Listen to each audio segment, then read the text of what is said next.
भारत के एमपीएटीजीएम का क्यों हो रहा है बहुत ज्यादा तारीफ? या सचमुच में कभी अमेरिका ने भारत को देने से मना किया था और भारत ने आखिरकार इसे बना ही लिया? जानेंगे क्या है ये। तो वहीं दूसरी तरफ जर्मनी बुरी तरीके से तबाह हुआ, क्या इसके पीछे चाइना का हाथ है? और ऐसा क्यों कहा जा रहा है कि भारत को चेत जाना चाहिए जर्मनी को देखकर, वरना भारत के भी ऐसे हालात हो सकते हैं। जियोपॉलिटिक्स में बहुत कुछ चल रहा है, हमेशा की तरह जानने को मिलेगा बहुत कुछ। आइए जानते हैं इन खबरों को विस्तार से। रक्षा प्रणाली की मजबूती की दिशा में भारत के कई बड़ी पहल की है। डीआरडीओ ने स्वतंत्रता दिवस से ठीक पहले भारत में निर्मित main portable anti tank guided missile का परीक्षण सफलतापूर्वक पूरा किया। डीआरडीओ को ये सफलता ऐसे वक्त में मिली है जब देश 78वां स्वतंत्रता दिवस मनाने जा रहा है। एक बयान में डीआरडीओ ने की ओर से कहा गया कि इस महत्वाकांक्षी प्रोजेक्ट का परीक्षण जैसलमेर के फील्ड फायरिंग रेंज में आयोजित किया गया है। स्वदेशी main portable anti tank guided missile system में मिसाइल लॉन्चर, लक्ष्य अधिग्रहण प्रणाली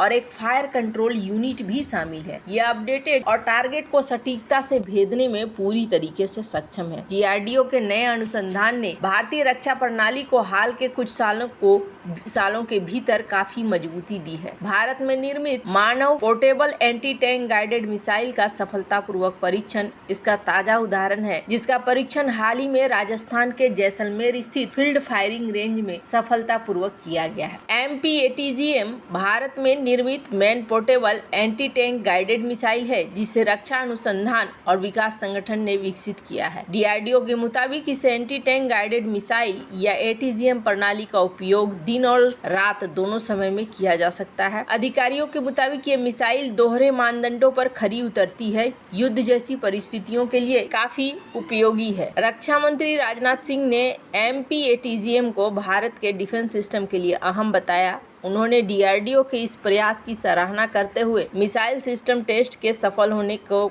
लेकर कहा कि उन्नत टेक्नोलॉजी आधारित रक्षा प्रणाली विकास में आत्मनिर्भरता हासिल करने की दिशा में ये एक महत्वपूर्ण कदम है। वहीं इस सफलता के बाद डीआरडीओ ने मंगलवार को तमिलनाडु के सुलूर में चल रहे तरंग शक्ति अभ्यास में कई अन्य भारत निर्मित हथियार प्रणालियों का भी प्रदर्शन किया। इस मौके पर डीआरडीओ के अध्यक्ष समीर वी कामत ने बताया कि भारतीय वायुसेना का तरंग शक्ति अभ्यास डीआरडीओ के लिए घरेलू हथियारों का प्रदर्शन करने का एक अवसर है। हालांकि आपको बता दूं, इस एमपीएटीजीएम के लिए अमेरिका ने भारत को एक प्रस्ताव दिया था और इस प्रस्ताव में कहा था कि चलो साथ मिलकर बनाते हैं, लेकिन अमेरिका का जो स्थिति रहा है अब तक, उसे देखते हुए भारत ने इसे स्वयं ही अकेले को बनाने को फैसला लिया था और आखिरकार इसे बनाने में सफल भी हो गया भारत। एक बहुत बड़ा एग्जाम्पल है कि अभी तेजस इंजन के साथ साथ अगर बात करें तो भारत ने अपाचे के लिए भी बात किया था, अपाचे हेलीकॉप्टर के लिए भी, लेकिन यहाँ पर अभी भी ये मामला अटका हुआ है। वहीं पोलैंड $10 बिलियन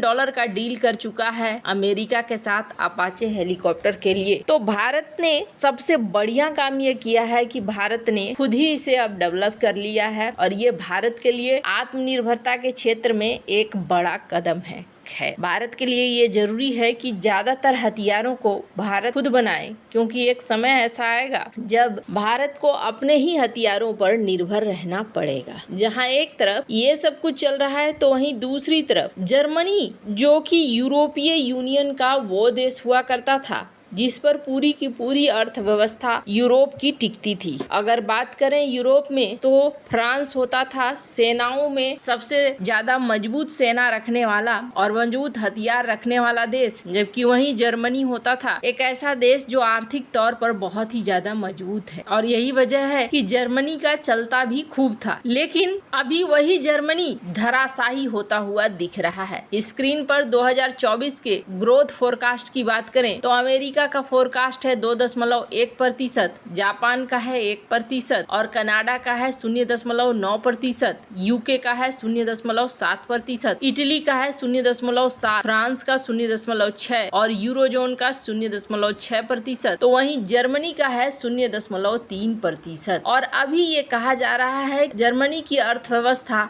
लगातार समस्या में घिरती जा रही है। स्क्रीन पर एक आर्टिकल देखिए, जर्मनी की इकोनॉमी की ग्रोथ 2024 में 0.2% रह सकती है और IMF का कहना है कि 2025 में 1.3% रह सकती है। अब 25 तक अगर सुधार कर लेता है जर्मनी तो अच्छी बात है, नहीं तो बहुत ज्यादा मुश्किल आने वाली है। वहीं दूसरी तरफ जर्मनी में जो इस तरह की स्थिति है, इस स्थिति में अगस्त में भी कुछ वैसा ही देखने को मिला है कि एक ड्रॉप ही आया है, इसके व्यापार वगैरह में सुधार नहीं आया है। अब इसके पीछे कारण क्या बताया जा रहा है? इसके पीछे सबसे बड़ा कारण बताया जाता है कि डिपेंडेंसी ऑन चाइना, यानी कि जर्मनी की इकोनॉमी बहुत ज्यादा निर्भर है चाइना के ऊपर। अब ये कैसे? तो इसको ऐसे समझिए कि जर्मनी बहुत बड़ी मात्रा में खरीदा करता था कच्चा माल चाइना से, और चाइना से जो कच्चा माल खरीदता था या बने हुए प्रोडक्ट खरीदता था, इसको फिर बेचता भी था, उसको एक व्यापार के रूप में इस्तेमाल भी करता था। लेकिन अभी खुद चाइना की इकोनॉमी में क्लास लगी हुई है और चाइना की इकोनॉमी ही धराशायी हो रही है। ये चीज धीरे धीरे जर्मनी को प्रभावित भी कर रही है। स्क्रीन पर एक आर्टिकल देख सकते हैं, जिस आर्टिकल में कहा जा रहा है कि चाइना की इकोनॉमी के ऊपर डिपेंडेंसी ये जर्मनी को बहुत ज्यादा भारी पड़ रही है। अब ऐसा ही भारत को लेकर भी कहा जा रहा है। भारत को एक वार्निंग जारी करी गई थी और इस वार्निंग में कई एक्सपर्ट ये कह रहे थे कि कभी भी भूल कर भी ये मत सोचना कि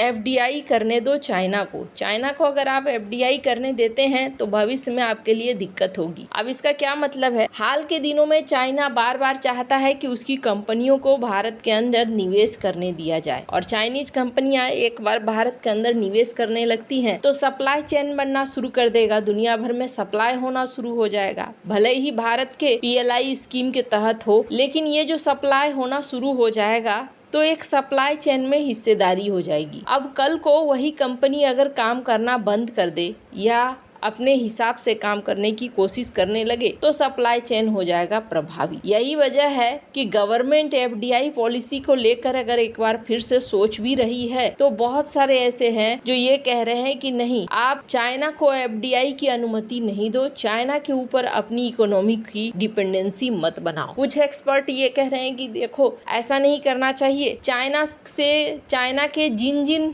सेक्टर से हमें टेंशन है कि वो भविष्य में हमारे लिए समस्या कर सकते हैं, उन सेक्टर्स को छोड़कर बाकी सेक्टरों को अलाउ करना चाहिए। जबकि कुछ एक्सपर्ट कह रहे हैं कि नहीं, एक तो संकेत भी ये अच्छा नहीं जाएगा चाइना को, और दूसरी बड़ी चीज ये है कि चाइना के ऊपर विश्वास करना बहुत बड़ी मुश्किल वाली चीज होगी। वैसे आपको बता दूं, जिस तरीके से ये दिख रहा है रिजल्ट जर्मनी का, ये जीता जागता रिजल्ट है और अब तो खुद ब खुद दिखना शुरू हो गया है, तो इससे बड़ी चीज और क्या हो सकती है। वैसे आपको क्या लगता है इन सब मामले में? आपकी क्या राय है? कमेंट कर जरूर बताएं। जल्द मिलते हैं अगले वीडियो में नई खबर के साथ।